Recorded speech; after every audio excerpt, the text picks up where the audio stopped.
ಇವಾಗ next concept functions of supply chain management ನೋಡೋಣ. ಏನು ಸಪ್ಲೈ ಚೈನ್ ಮ್ಯಾನೇಜ್ಮೆಂಟ್ ಫಂಕ್ಷನ್ಸ್ ಅಂತ ಅಂದ್ರೆ moving product from supplier to customer in an effective way.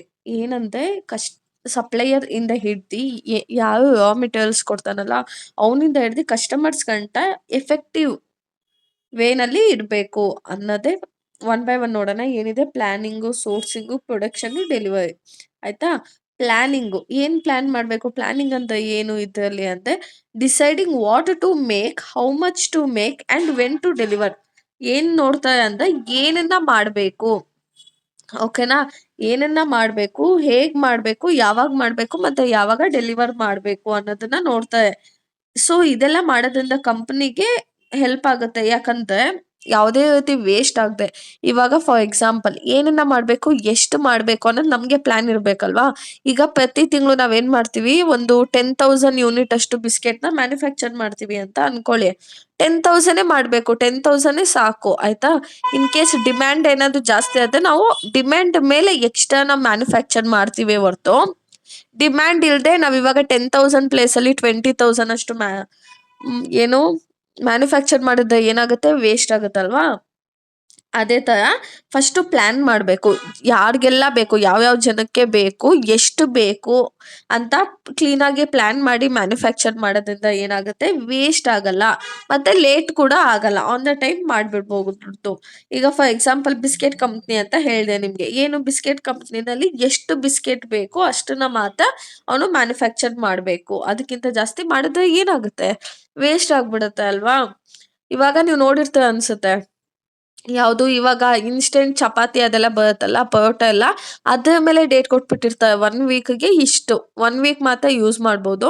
Within expiry date ನೀವು ಚಪಾತಿನ ಏನಾದ್ರು ಪರೋಟ ಮಾಡ್ಕೊಂಡು ತಿನ್ಬಿಡ್ಬೇಕು ಅಂತ ಕೊಟ್ಟಿರ್ತಾರೆ. ಇನ್ ಕೇಸ್ ಅದಾದ್ಮೇಲೆ ಮಾಡಿದ್ರೆ ಏನಾಗುತ್ತೆ, ನೀವು ಫುಲ್ಲು ಉಪ್ಪಿನಂಶ ಜಾಸ್ತಿ ಆಗ್ಬಿಟ್ಟಿರುತ್ತೆ ಅದ್ರಲ್ಲಿ. ಆಯ್ತಾ? ಸೊ ಅದಕ್ಕೇನೆ ಎಷ್ಟು ನೀಡ್ ಇದೆಯೋ ಅಷ್ಟನ್ನ ಮಾತ್ರ ಮ್ಯಾನುಫ್ಯಾಕ್ಚರ್ ಮಾಡ್ತಾರೆ. Next sourcing. ಫಸ್ಟ್ ಏನು ಮೊದಲು ಪ್ಲಾನ್ ಮಾಡಿದ್ದು, ಎಷ್ಟು ಈ ತಿಂಗಳು ಎಷ್ಟು ಮ್ಯಾನುಫ್ಯಾಕ್ಚರ್ ಮಾಡ್ಬೇಕಂತ ಪ್ಲಾನ್ ಮಾಡಿದಲ್ಲ. ನೆಕ್ಸ್ಟ್ ಸೋರ್ಸಿಂಗ್ ಅಂತ ಅಂದ್ರೆ choosing suppliers who provide good raw material at right price. ಇವ್ರು ಏನ್ ಮಾಡ್ತಾರೆ, ಇವಾಗ ಸಪ್ಲೈಯರ್ಸ್ ಆನ್ ದ ಟೈಮ್ ಏನ್ ಮಾಡ್ಬೇಕು, ಡೆಲಿವರ್ ಮಾಡ್ಬೇಕು. ಅದು ಯಾವ ತರ ಮೆಟೀರಿಯಲ್, ಗುಡ್ ರಾ ಮೆಟೀರಿಯಲ್. ಇವಾಗ ನಾನು ನಿಮ್ಗೆ ಹೇಳ್ದೆ, ನಾವು ಬಿಸ್ಕೆಟ್ ಮ್ಯಾನುಫ್ಯಾಕ್ಚರಿಂಗ್ ಅಂತ ಒಂದು ಎಕ್ಸಾಂಪಲ್ ಕೊಟ್ಟಿದೆ. ಈಗ ಇವನು ಬಿಸ್ಕೆಟ್ ನ ಮ್ಯಾನುಫ್ಯಾಕ್ಚರ್ ಮಾಡ್ಬೇಕಂದ್ರೆ ಇವಾಗ ಸೋರ್ಸಿಂಗು ನಾವೇನ್ ಮಾಡ್ತೀವಿ, ಫಾರ್ಮರ್ ಕಡೆಯಿಂದ ಗೋಧಿನ ಪರ್ಚೇಸ್ ಮಾಡ್ತೀವಲ್ವಾ. ಸೊ ಆ ಗೋಧಿ ಏನಾಗಿರ್ಬೇಕಂದ್ರೆ ತುಂಬಾ ಚೆನ್ನಾಗಿರ್ಬೇಕು, ತುಂಬಾ ಫೈನ್ ಕ್ವಾಲಿಟಿ ಆಗಿರ್ಬೇಕು, ತುಂಬಾ ಚೆನ್ನಾಗಿರ್ಬೇಕು. ಆಮೇಲೆ ಅದ್ರ ಜೊತೆಗೆ ಪ್ರೈಸ್ ಕಮ್ಮಿ ಇರ್ಬೇಕು. ಆಯ್ತಾ? ಅವಾಗ ಏನ್ ಮಾಡ್ತಾನೆ ಮ್ಯಾನುಫ್ಯಾಕ್ಚರರ್, ಅದನ್ನ ಪರ್ಚೇಸ್ ಮಾಡ್ತಾನೆ. ಇನ್ ಕೇಸ್ ಅದೇನಾದ್ರು ಚೆನ್ನಾಗಿಲ್ಲ ಅಂದ್ರೆ ನಮ್ಗೆ ಬಿಸ್ಕೆಟ್ ಕ್ಲೀನ್ ಆಗಿ ಬರುತ್ತಾ, ಕ್ಲೀನ್ ಆಗಿ ಬರಲ್ಲ ಅಲ್ವಾ. ಒಂದೊಂದ್ಸತಿ ಕಪ್ಪಗ್ ಆಗ್ಬಿಡುತ್ತೆ. ಇವಾಗ ನೀವೇ ನೋಡಿರ್ತೀರ ಅನ್ಸುತ್ತೆ, ನೀವು ರಾಗಿ ಮುದ್ದೆ ಮಾಡ್ತೀರಲ್ವಾ, ರಾಗಿನ ಬೀಸಿಸಿದ್ರೆ ಒಂದೊಂದ್ ರಾಗಿ ಒಂದೊಂದ್ ತರ ಬರುತ್ತೆ ಅಲ್ವಾ. ಒಂದೊಂದ್ ಚೆನ್ನಾಗಿರುತ್ತೆ, ಒಂದೊಂದ್ ಚೆನ್ನಾಗಿರಲ್ಲ. ಸೊ ಏನ್ ಮಾಡ್ಬೇಕು, ಸೋರ್ಸಿಂಗು ನೀವು ಕರೆಕ್ಟಾಗಿ ಎಲ್ಲಿಂದ ರಾ ಮೆಟೀರಿಯಲ್ನ ಪರ್ಚೇಸ್ ಮಾಡ್ತಿದ್ದೋ ಅದೇನಾಗಿರ್ಬೇಕು, ಚೆನ್ನಾಗಿರ್ಬೇಕು ಮತ್ತೆ ರೈಟ್ ಪ್ರೈಸ್ ಆಗಿರ್ಬೇಕು. ಪ್ರೈಸ್ ಕೂಡ ಕಮ್ಮಿ ಆಗಿರ್ಬೇಕು. ಆನ್ ದ ಟೈಮ್ ಡೆಲಿವರ್ ಮಾಡ್ಬೇಕು ಅವನು. ಆಯ್ತಾ? Next production. ಫೈನಲ್ ಆಗಿ ಏನ್ ಮಾಡ್ಬೇಕು, ಪ್ರೊಡಕ್ಷನ್ ಅಂದ್ರೆ production is making the final product from raw material. Raw material ಇಂದ ಏನೋ ಫೈನಲ್ ಪ್ರಾಡಕ್ಟ್ ನ ನಾವು ಪ್ರೊಡಕ್ಷನ್ ಅಲ್ಲಿ ಮಾಡ್ತೀವಿ, ಫೈನಲ್ ಆಗಿ ಮಾಡ್ಬಿಡ್ತೀವಿ. ಈಗ ನಾನು ನಿಮ್ಗೆ ಹೇಳ್ದೆ ಅದ್ರಲ್ಲಿ ಏನೆಲ್ಲ ಇನ್ಕ್ಲೂಡ್ ಆಗಿರುತ್ತೆ ಅಂದ್ರೆ, ಇವಾಗ ಒಂದು ಬಿಸ್ಕೆಟ್ ಮಾಡ್ಬೇಕಂದ್ರೆ ಅದಕ್ಕೆ ಓವೆನ್ ಎಲ್ಲ ಬೇಕಾ, ಅದಕ್ಕೆ ಸ್ವಲ್ಪ ಜನ ವರ್ಕರ್ಸ್ ಬೇಕಾ, ಮತ್ತೆ ಕ್ವಾಲಿಟಿ ಟೆಸ್ಟ್ ಮಾಡ್ಬೇಕು ಅವ್ರು ಎಲ್ಲ ಕರೆಕ್ಟಾಗಿ ಆಗಿದೆಯಾ ಇಲ್ವಾ ಅಂತ ಹೇಳಿ. ಇವಾಗ ನಿಮ್ಗೆ ಬಿಸ್ಕೆಟ್ ಅಲ್ಲಿ ಪುಡಿ ಬಿಸ್ಕೆಟ್ ಕೊಟ್ಟು ತಿಂತೀರಾ ನೀವು, ತಿನ್ನಲ್ಲ ಅಲ್ವಾ. ನಾನು ಏನಂದೆ, ಫಸ್ಟ್ ಇವಾಗ ಬಿಸ್ಕೆಟ್ ಎಕ್ಸಾಂಪಲ್ ತಗೊಳ್ಳೋಣ. ಫಸ್ಟ್ ಏನ್ ಮಾಡ್ತಾರೆ, ಹಸಿಟ್ಟನ್ನ ಮಿಕ್ಸ್ ಮಾಡ್ತಾರೆ, ಅದಕ್ಕೆ ಶುಗರ್ ಹಾಕೋದಿರ್ಬೋದು, ಆಯಿಲ್ ಹಾಕೋದಿರ್ಬೋದು, ಇದೆಲ್ಲ ಮಾಡಿ ಚೆನ್ನಾಗಿ ಗಿಚ್ಕ ಪಚ್ಕ ಅಂತ ಕಲಸಿ ಅದು ಬಿಸ್ಕೆಟ್ ಶೇಪ್ ತಗೊಬಂದು ಆಮೇಲೆ ಅದನ್ನ ಹೀಟ್ ಮಾಡಿ ಆಮೇಲೆ ಏನ್ ಮಾಡ್ತಾರೆ, ಪ್ಯಾಕಿಂಗ್ ಮಾಡ್ಬೇಕಲ್ವಾ. ಸೊ ಇದಿಷ್ಟು ಪ್ರೋಸೆಸ್ ಪ್ರೊಡಕ್ಷನ್ ಅಲ್ಲಿ ಆಗುತ್ತೆ. Production is the making the final product from raw material. ಏನ್ ರಾ ಮೆಟೀರಿಯಲ್ಸ್ ಇತ್ತೋ ನಮ್ಮ ಮುಂದೆ ಅದನ್ನೆಲ್ಲ ಯೂಸ್ ಮಾಡ್ಕೊಂಡು ಒಂದು ಫೈನಲ್ ಪ್ರಾಡಕ್ಟ್ ಆಗಿ ಮಾಡುವಂಥದ್ದು. Next deliver. ಏನೋ deliver means sending the finished product to shops, distributor and or customers. ಏನ್ ಮಾಡುತ್ತಂದ್ರೆ ಇವಾಗ ಡೆಲಿವರ್ ಮಾಡುತ್ತೆ. ಇವಾಗ ನಾನು ನಿಮ್ಗೆ ಏನಂದೆ, ಅದು ಪ್ರಾಡಕ್ಟ್ ಎಲ್ಲ ಆಗಿ ಪ್ಯಾಕ್ ಕೂಡ ಆಗೋಯ್ತು. ಇವಾಗ ಏನ್ ಮಾಡ್ತಾರೆ ಅಂದ್ರೆ ಇದನ್ನ ಫಿನಿಶ್ಡ್ ಗೂಡ್ಸ್ ನ ಕಳಿಸ್ಕೊಡ್ತಾರೆ ಯಾರ ಮೂಲಕ? ಡಿಸ್ಟ್ರಿಬ್ಯೂಟರ್ ಮೂಲಕ ಏನ್ ಮಾಡ್ತಾರೆ, ಶಾಪ್ಸ್ಗೆ, ರಿಟೇಲರ್ಸ್ಗೆ ಬಿಸ್ಕೆಟ್ ಪ್ಯಾಕೆಟ್ ಎಲ್ಲ ಹೋಗುತ್ತೆ ಅಂತ ಅನ್ಕೊಳ್ಳಿ. ಆಮೇಲೆ ಏನಾಗುತ್ತೆ, ಅಲ್ಲಿ ಅಂಗಡಿಗೆ, ಇವಾಗ ನೀವು ಅಷ್ಟೇನೆ, ನೀವು ಡೈರೆಕ್ಟ್ ಆಗಿ ಹೋಗ್ಬಿಟ್ಟು ಒಂದ್ 5 ರೂಪಾಯಿ ಬಿಸ್ಕೆಟ್ ಬೇಕಂದ್ರೆ ಮ್ಯಾನುಫ್ಯಾಕ್ಚರಿಂಗ್ ಬಿಸ್ಕೆಟ್ ಫ್ಯಾಕ್ಟ್ರಿಗೆ ಹೋಗ್ತೀರಾ? ಇಲ್ಲ ತಾನೇ, ಕೆಳಗಡೆ ಅಂಗಡಿಗೆ ಹೋಗೇ ತಗೊಳ್ಳೋದಲ್ವಾ? ಅದೇ ತರ ಇದೂನು ಅಷ್ಟೇನೆ. ಸೊ ಇದಿಷ್ಟು planning, sourcing, production and delivery. So ಇದಿಷ್ಟು ಏನು ನಿಮ್ಗೆ ಯಾವ್ದಿದು functions of supply chain management. ಇವಾಗ ನೆಕ್ಸ್ಟ್ ಕಾನ್ಸೆಪ್ಟ್ ನೋಡೋಣ. ಈಗ next concept role of logistic manager. First logistic manager ಅಂದ್ರೆ ಅಂತ ತಿಳ್ಕೊಳ್ಳೋಣ. ಲಾಜಿಸ್ಟಿಕ್ ಮ್ಯಾನೇಜರ್ ಅಂತ ಇವಾಗ ಏನು ಸ್ಟಾರ್ಟಿಂಗ್ ಇಂದ ಹಿಡ್ದು ನಾನು ಹೇಳಿದ್ನಲ್ಲ, ಸಪ್ಲೈಯರ್ ಯಾವ್ದೋ ಒಂದು ರಾ ಮೆಟೀರಿಯಲ್ ಸಪ್ಲೈ ಮಾಡೋದ್ರಿಂದ ಹಿಡ್ದು ಕಸ್ಟಮರ್ಗೆ ಅಂದ್ರೆ ಡೆಲಿವರ್ ಆಗೋವರೆಗೂ ಏನೇನೆಲ್ಲ ಒಳಗಡೆ ಕೆಲಸ ನಡೆಯುತ್ತೋ ಅದಷ್ಟನ್ನು ಮ್ಯಾನೇಜ್ ಮಾಡೋದೇ ಲಾಜಿಸ್ಟಿಕ್ ಮ್ಯಾನೇಜರ್. ಓಕೆನಾ? ಇಲ್ಲಿ ಲಾಜಿಸ್ಟಿಕ್ ಮ್ಯಾನೇಜರ್ ಏನ್ ರೋಲ್, ಅವ್ನು ಯಾವ ತರ ಪಾತ್ರನ ನಡೆಸ್ಕೊಡ್ತಾನೆ ಅಂದ್ರೆ, ಅವ್ನಿಗೆ ತುಂಬಾ ರೆಸ್ಪಾನ್ಸಿಬಿಲಿಟಿ ಇರುತ್ತೆ ಮ್ಯಾನೇಜ್ ಮಾಡೋದಕ್ಕೆ. ಅಂದ್ರೆ ಮೂವ್ಮೆಂಟ್ ಆಫ್ ಗೂಡ್ಸ್ ಇರ್ಬೋದು. ಓದ್ಬಿಡ್ತೀನಿ ನೋಡಿ. Managing the movement of goods from the factory to customer is an efficient and timely way. ಅಂದ್ರೆ ಇವಾಗ ಗೂಡ್ಸ್ ಏನ್ ನಾವು ಆಲ್ರೆಡಿ ರಾ ಮೆಟೀರಿಯಲ್ ಇಂದ ಹಿಡ್ದು ಫಿನಿಶ್ಡ್ ಗೂಡ್ಸ್ ಮಾಡಿರ್ತೀವಲ್ಲ, ಅದು ಸ್ಟಾರ್ಟಿಂಗ್ ಫ್ಯಾಕ್ಟರಿಯಿಂದ ಹಿಡಿದು ಕಸ್ಟಮರ್ ಗಂಟ ಡೆಲಿವರ್ ಆಗೋ ಗಂಟ ಕಂಪ್ಲೀಟ್ ಆಗಿ ಇವನ್ ರೆಸ್ಪಾನ್ಸಿಬಿಲಿಟಿನೇ ಆಗಿರುತ್ತೆ. ಅವನು ಪ್ರತಿ ಸತಿ ನೋಡ್ಕೋಬೇಕು, ಆನ್ ದ ಟೈಮ್ ರೀಚ್ ಆಗಿದ್ಯಾ, ಕರೆಕ್ಟ್ ಆಗಿ ಕ್ವಾಂಟಿಟಿ ಇದೆಯಾ, ಯಾವ್ದು ಡ್ಯಾಮೇಜ್ ಆಗಿಲ್ಲ. ಇವಾಗ ನೋಡಿ, ಬಿಸ್ಕೆಟ್ ಅಂತ ಹೇಳಿದ್ವಲ್ಲ, ಬೇರೆದು ಎಕ್ಸಾಂಪಲ್ ತಗೊಳ್ಳಿ, ಮತ್ತೆ ಎಕ್ಸಾಂಪಲ್ ಬರಲೇಬೇಕು ನೀವು ಎಕ್ಸಾಮ್ ಅಲ್ಲಿ.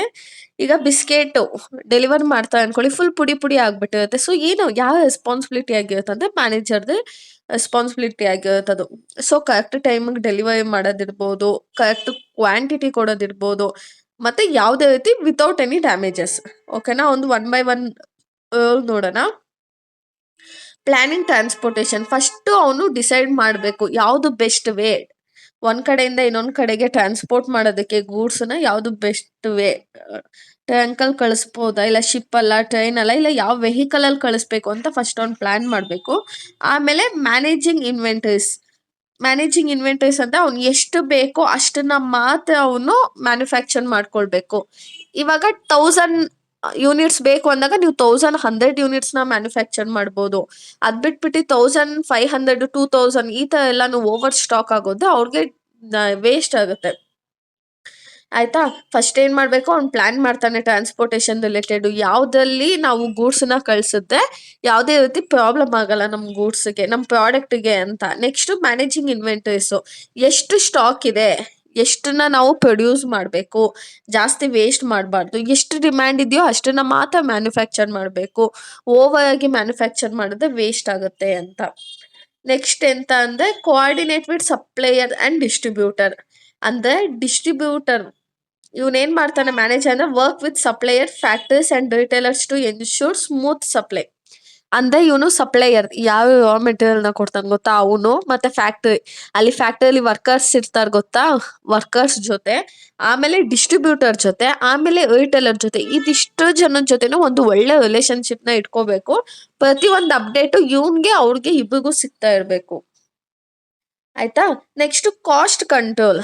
ಈ ಮ್ಯಾನೇಜರ್ ಕೈಯಲ್ಲಿ ಮಾತ್ರ ಕಾಸ್ಟ್ ಕಂಟ್ರೋಲ್ ಆಪ್ಷನ್ ಇರೋದು.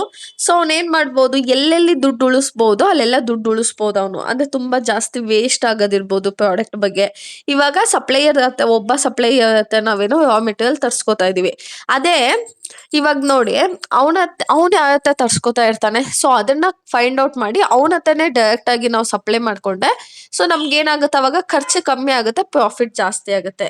ಮತ್ತೆ ಟ್ರಾನ್ಸ್ಪೋರ್ಟೇಷನ್ ಹೇಳ್ದೆ ನಿಮ್ಗೆ. ಟ್ರಾನ್ಸ್ಪೋರ್ಟೇಷನ್ 100 ಯೂನಿಟ್ಸ್ ನ ನೀವು ಇಂಪೋರ್ಟ್ ಮಾಡ್ಕೊಂಡು ಅಷ್ಟೇ ಡೀಸೆಲ್ ಖರ್ಚಾಗುತ್ತೆ, 1000 ಯೂನಿಟ್ಸ್ ನ ಇಂಪೋರ್ಟ್ ಮಾಡ್ಕೊಂಡು ಅಷ್ಟೇ ಖರ್ಚಾಗುತ್ತೆ. ಸೊ ಅವ್ನ್ ಏನ್ ಮಾಡ್ಬೋದು, ಜಾಸ್ತಿನೇ ಇಂಪೋರ್ಟ್ ಮಾಡ್ಕೊಂಡೆ, ಜಾಸ್ತಿ ಪರ್ಚೇಸ್ ಮಾಡಿದೆ ರಾ ಮೆಟೀರಿಯಲ್ಸ್, ಅವ್ನ್ಗೆ ಅವಾಗ ಖರ್ಚು ಕಮ್ಮಿ ಬೀಳುತ್ತೆ, ಆಮೇಲೆ ದುಡ್ಡು ಕೂಡ ಸೇವ್ ಆಗುತ್ತೆ. ಓಕೆನಾ? Next monitoring deliveries. ಅಂದ್ರೆ tracks shipment to ensure product reach customer safely and on time. ಅಂದ್ರೆ ಇವನು ಟ್ರ್ಯಾಕ್ ಮಾಡ್ಬೋದು, ಈಗ ಗೂಡ್ಸ್ ಕಳಿಸ್ಕೊಡ್ತಾನಲ್ವಾ, ಸೊ ಅದು ಎಲ್ಲಿದೆ, ರೀಚ್ ಆಗಿದ್ಯಾ ಇಲ್ವಾ, ಪ್ರತಿ ಒಂದು ಟೆಕ್ನಾಲಜಿ ಮೂಲಕ ಅವನು ಟ್ರ್ಯಾಕ್ ಮಾಡ್ಬೋದು. ಸೊ ಇವಾಗ ಅರ್ಥ ಆಯ್ತಲ್ವಾ? Logistic manager plays an important role in supply chain management by ensuring product move effectively, customers are satisfied, and company cost are minimized. ಅಂದ್ರೆ ಇವ್ನೇನು ಒಂದ್ ಕಡೆಯಿಂದ ಇನ್ನೊಂದ್ ಕಡೆ ಟ್ರಾನ್ಸ್‌ಪೋರ್ಟ್ ಮಾಡ್ತಿದ್ದಾನಲ್ವಾ ಗೂಡ್ಸ್‌ನ ಅದು ಕಸ್ಟಮರ್‌ಗೆ ಸ್ಯಾಟಿಸ್ಫೈ ಆಗ್ತಿದ್ಯಾ ಅದನ್ನು ಕೂಡ ಇವ್ನು ನೋಡ್ಕೋಬೇಕು. ಸೊ ಅರ್ಥ ಆಯ್ತಲ್ವಾ ಏನ್ ಲಾಜಿಸ್ಟಿಕ್ ಮ್ಯಾನೇಜರ್ ಇದಂದ್ರೆ ಆಮೇಲೆ ಎಕ್ಸಾಂಪಲ್ ಎಲ್ಲ ಹಾಕಿ ನೀವು ಎಕ್ಸಾಂಪಲ್ ಹಾಕಿದ್ರೇನೆ ಅವ್ರಿಗೆ ನಿಮಗ್ ಕಾನ್ಸೆಪ್ಟ್ ಅರ್ಥ ಆಗಿದೆ ಅಂತ ಗೊತ್ತಾಗೋದು. ಇವಾಗ ನೆಕ್ಸ್ಟ್ ಕಾನ್ಸೆಪ್ಟ್ ನೋಡೋಣ.